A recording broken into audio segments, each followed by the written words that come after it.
हजरत इमाम हुसैन अलैहिस्सलाम नवासाए रसूल थे, उनको इतना अफजल क्यों कहा जाता है? ऐसी क्या यूनिकनेस थी उनमें, ऐसी क्या खूबी थी कि आज भी हम लोग उनको याद करते हैं और उनके बारे में बात करते हैं? एक छोटी सी घटना को मैं बताना चाहूंगा। बुजुर्ग लोग मुझे करेक्ट करेंगे अगर हमसे कुछ गलती हुई। जब वो मदीना से करबला के लिए चले, याजीद ने उन्हें खत लिखकर बुलाया था और उनको एहसास था कि शायद वहां बातचीत हो, लेकिन जब वहां पहुंचे तो वहां का नजारा कुछ अलग था। उनको लगा कि ये बातचीत के लिए नहीं बुलाया गया है, किसी दूसरे मकसद के लिए बुलाया गया है। उन्होंने अपने पूरे फॉलोअर 72 फॉलोअर्स को कहा कि याजीद मुझे मारना चाहता है, आप लोग अपने घर वापस चले जाओ।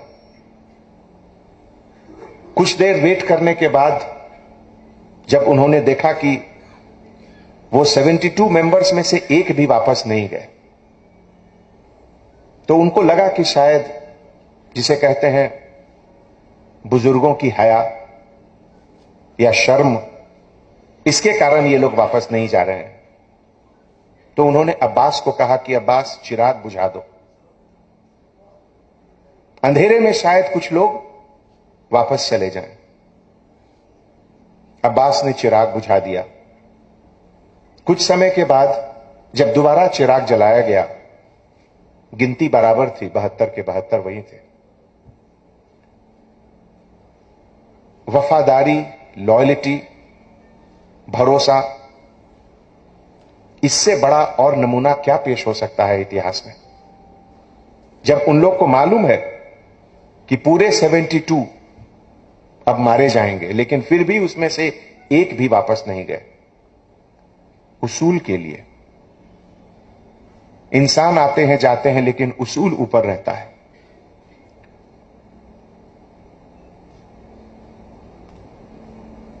याजीद ने कहा कि हमसे आकर बैत कर लो, उसके बाद लड़ाई नहीं होगी।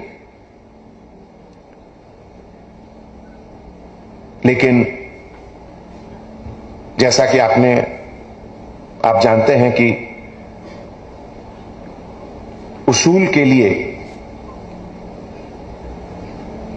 कहां तक इंसान जा सकता है, रहती दुनिया तक को एक नमूना पेश करना था। और इसीलिए पूरे लोगों ने एक एक करके मरना कबूल किया, लेकिन अपने प्रिंसिपल्स, अपने वजूद, अपने उसूल पर किसी भी तरह का आंच नहीं आने दिया। छोटे से छोटे बच्चे, 6 महीने का बच्चा अली असगर, उसको तीर से याजीद के सिपाहियों ने मारा। दरिया पर पहरे लगा दिए गए जिसमें पानी नहीं आ रहा, उसके बाद भी लोग वहां से हिले नहीं। खुद इमाम हुसैन जब सजदे में थे, उस समय तलवार से उनका सर काटा गया।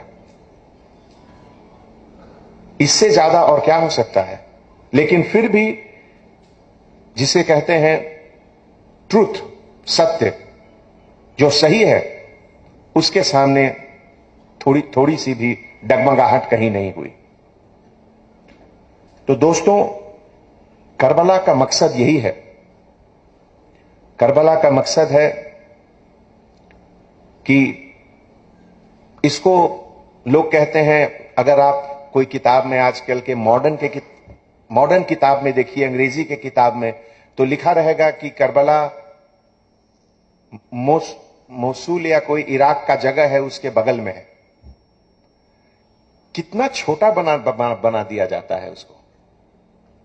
करबला हमारे नजरिए में इराक से बहुत बड़ा चीज है। करबला हमारे नजरिए में सच पूछिए तो यह सिया सुन्नी से भी ऊपर का चीज है। करबला हमारे नजरिए में अगर सच पूछिए तो इस्लाम से भी ऊपर का चीज है।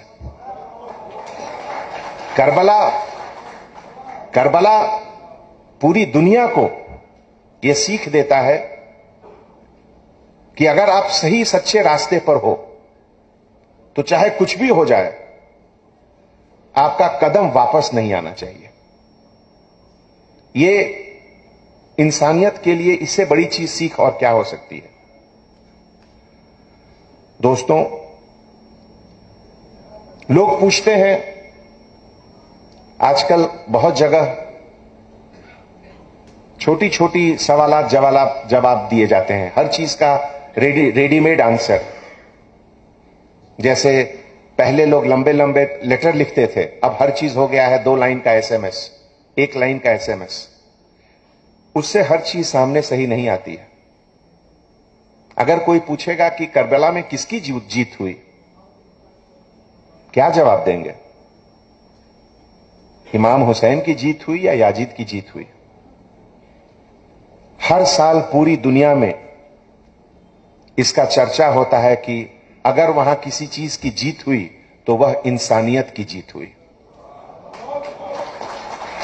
करबला में इंसान के उन उसूलों की जीत हुई जिस पर खड़ा होकर आज दुनिया आगे बढ़ रहा है और इसी पर आगे कयामत तक चलता रहेगा, उसकी जीत हुई। करबला में हमें यह सिखलाता है कि अपने ऊपर कितनी भी तकलीफ क्यों ना हो, लेकिन उससे ऊपर हमारा सिद्धांत है, हमारा प्रिंसिपल है, उसकी जीत हुई करबला में। करबला